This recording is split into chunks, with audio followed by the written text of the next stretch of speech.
why you get so uncomfortable, why you hate it, and also why you do it, which just sounds so ironic, right? Um, let's first dive into why you hate it. First of all, people pleasing as done by somebody else, you hate it because it is not about you. When somebody uses people pleasing as a mechanism, they do it to get something. They do it to get approval. They do it to feel safe. They do it to know that to hear that they're good enough. So a fearful avoidant will pick up on that. No question about that. And you might not be able to pinpoint it exactly or give words to it, but you will feel it. You will feel that this is not about me. And when you know that one of the core wounds of a fearful avoidant is wanting to be special, in a way, people pleasers are trying to make you feel special, but a lot of people pleasers please a lot of people. So you are not that special. Um, and and they usually are focused on what they're getting out of it. So the approval. They are just seeking anything. They want to do anything to do it right and to get you to approve of them. So it is not about you, and you pick that up as a fearful avoidant, which kind of feels unsafe, but also touches that core wound of wanting to be special. Then the next one is that it is not real, nor is it congruent. So when somebody people pleases, they are not being truthful. They are not being their real selves. They are not expressing their needs. They are not expressing their boundaries. So it is in a way a facade. It is in a way almost a play. And again, as a fearful avoidant, you pick up on that. And even more important part is that it is not congruent.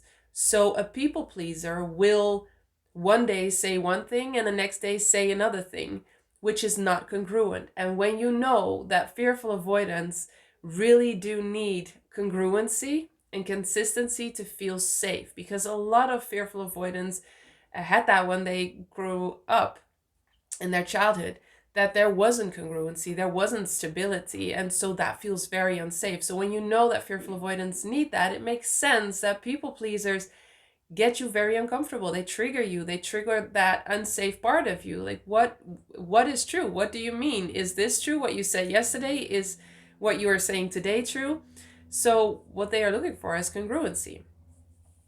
And so the third reason why you hate people pleasers is that you never know what is true, and trust is so important. It is so important for a people pleaser or for a fearful avoidant to know what they can expect and what um, somebody is or isn't. And with people pleasers, that's very hard to find and very hard to really see, because they don't usually show their real selves. They don't usually show their real needs and their real boundaries. And they just kind of adapt to whatever you want them to be, which they think will help you love them. But for a fearful avoidant is incongruent, and it is not truth. And one part of people pleasing I have to mention here too is that a lot of people pleasers, even when they don't really notice it and they really do not mean ill with it, they lie. They are not truthful. They don't say the truth. They go about it, they go around it, they don't say something when they actually should have said something, because they are so afraid of conflict and they want just harmony and they want you to like them.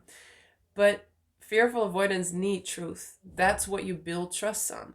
Consistent truth. So where a people pleaser might believe that it is best to omit truths, to not say something that could upset the fearful avoidant, or um, where they are asked for an opinion and they don't really give their opinion, or they don't really tell the truth because they don't want to upset another person, that might be with the best intentions. A lot of times it is with the best intentions. But for a fearful avoidant, that is very unsafe. It is very unsafe to not know what is true and what isn't, what you can depend on, what you can trust. So building trust with a fearful avoidant is very important. And for that, you need truth, you need consistency, and you need congruency, so that that person that you encounter every day is very consistent and congruent in what they do and what they say and how they are around you. So that's why you hate people pleasing. I know hate is a strong word, but a lot of fearful avoiders have very strong, intense emotions. But it is just very triggering for fearful avoidance to to have a people pleaser around them. Even though they might also feel some sense of safety in the fact that the people pleaser is just so committed and so loyal, because that can very well also be. But then on the other side, the flip side, which is so interesting, fearful avoidance tend to also use people pleasing. Isn't this ironic? Isn't this interesting? But it makes sense. It makes sense because as a fearful avoidant, you've probably grown up with a parent or caregiver that could get angry out of nowhere. And that was very scary. It is very scary to have somebody be angry, and especially when it happens when you don't expect it. It is incongruent. So one day, your parent becomes angry because of this, and then the next day they don't, and they become angry about something else. That is just very confusing for a fearful avoidant, and that creates a great deal of unsafety. And so, what you do when you're an adult, you don't want other people to get mad. And so, you start people pleasing. You start to just be whatever you think they want you to be, just to have that stability um, of them not being mad. So you give up your own inner stability of just being who you are and being congruent and being consistent. You give that up to create stability in another person. That's what you want. It does not always work. It probably doesn't work a lot. And it's a big price to pay to give up your own core stability, your own inner stability. Another reason you do it is because you've learned that other people's emotions or states are your responsibility, and you have to kind of predict what they need for you to be okay. So going back to that parent that is incongruent, that is unpredictable, you were trained as a kid to kind of predict what your parent needed to feel safe so that you could feel safe. This is what all children do. Your parents need to be safe, feel safe, in order for you to feel safe, because they are the source of your livelihood. They are the source of your food, of your water, of everything you need to survive. And so when your parent doesn't feel safe in themselves, you as a child will start to find out ways to make them feel safe, because only when they feel safe will you feel safe. Are you still following me?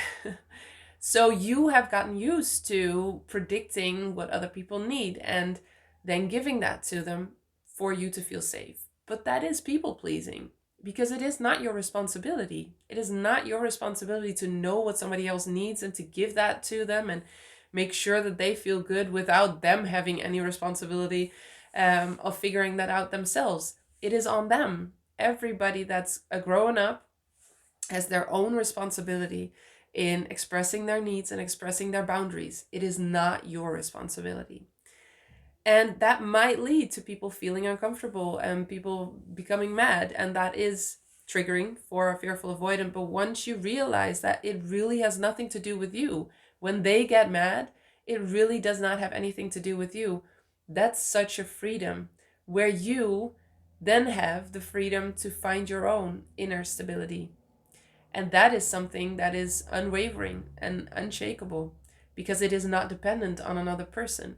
So as long as you keep people pleasing, you give that power away to a lot of external factors, a lot of people around you.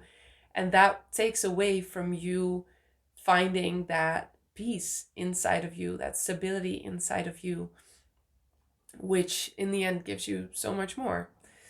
Um, and then the last reason why you people please is that you're just so used to adapting to others and also working for approval. You are just not used to getting approval out of nowhere, which is also a thing that could be triggering when you have a people pleaser. You just think you are not meaning this. This is not this can't be true because you usually are used to working for approval. So when somebody people pleases, you're like, this is just bullshit. This is just bullshit. This cannot be true. Even though the compliments they give or the things they say could actually very well be true.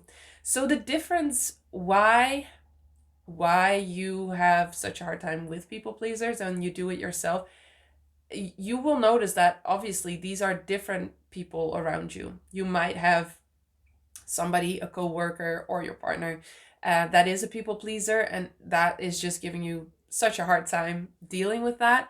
And then there are other people where you notice yourself people pleasing. So the big difference between those two is that you probably people please with people that are judgmental and that you put on a pedestal, that can be critical, that can look down upon you, because that is the dynamic that you're kind of used to, working for approval, not feeling completely secure. And so you fall into that coping mechanism because that is what people pleasing is. It's a coping mechanism. Um, and so you notice yourself doing the things that you really dislike or are very uncomfortable with when people do that to you. Um, but it might help. It might help to notice that you're doing that because as a fearful avoidant, you also can be quite judgmental and quite critical. So when you think about you people pleasing with somebody else that you put on a pedestal, that you put above you, that you're kind of scared of in a way, somebody that people pleases with you sees you in the same way. And sometimes there's merit to that. There's truth in that, that they are kind of scared of you because fearful avoidance can get angry. I know I could get very angry with Aryan, my then boyfriend, now husband. And he has a secure attachment, but he started leaning anxiously preoccupied, which a lot of anxious, preoccupied, attached people will use people pleasing as a coping mechanism. And he started people pleasing. He started not being completely truthful, just trying to not set me off. And it just drove me crazy. I just wanted him to be truthful. But then I had to be honest with myself and say, all right, maybe I'm just not creating a safe enough space for him to be truthful. And that was true because I just would get angry so quickly. If he would trigger me, I would always feel like it was his fault if I was angry. Um, and I would be very critical and very judgmental of him. So it makes sense that he would start people pleasing. So when you notice your partner people pleasing or notice people around you people pleasing, try to see if you are creating a safe space. Do they feel safe enough to be truthful, to always say the truth? Because even though you deserve congruency, you deserve stability um, and predictability, there's also obviously a responsibility on your part. If you get really angry really quickly and get triggered really quickly and just kind of lash out and are judgmental and critical, it is logical that the people around you start to defer to people pleasing just to feel safe. So all of this is not bad. You're not a bad person. A people pleaser is not a bad person. These are just all coping mechanisms. It's all trauma, it's all pain, and we can deal with that because we can do hard things. So we can take the responsibility that we might not be creating a safe space and start creating a safe space so that the people around us can give us that congruency and stability easier. So I hope this was valuable because it's hard, right? It's hard to get triggered a lot, to deal with all these different kind of people, especially when you still have a lot of triggers or landmines, as I used to call them. And I do have to say, as I started healing more and more, I did notice that this got so much better quickly, actually, that I didn't get triggered as often. And so it was easier for Aryan to be more honest with me. Um, so it helps. It just helps taking responsibility on all levels and healing the trauma, healing the pain, healing the fearful avoidant attachment style is the biggest help, obviously, because it is helping you in so many areas of your life, but definitely also with this. So if that's what you want, please check out the link in the description below to my online program, Healed and Happy program. And there we go to the roots of the fearful avoidant attachment style and really heal it so that you don't get triggered as much. And you will just see people as people and just see their coping mechanisms and can be with them and be present with empathy without getting triggered. And that will give you so much more connection to other people, which is just, it's lovely. People are amazing, even when they do have a lot of coping mechanisms. Um, Let me know in the comments below if this was valuable to you, if you recognized any of this, if this rang a bell. Let me know. As always, I am so happy you are here, and I will see you in the next one.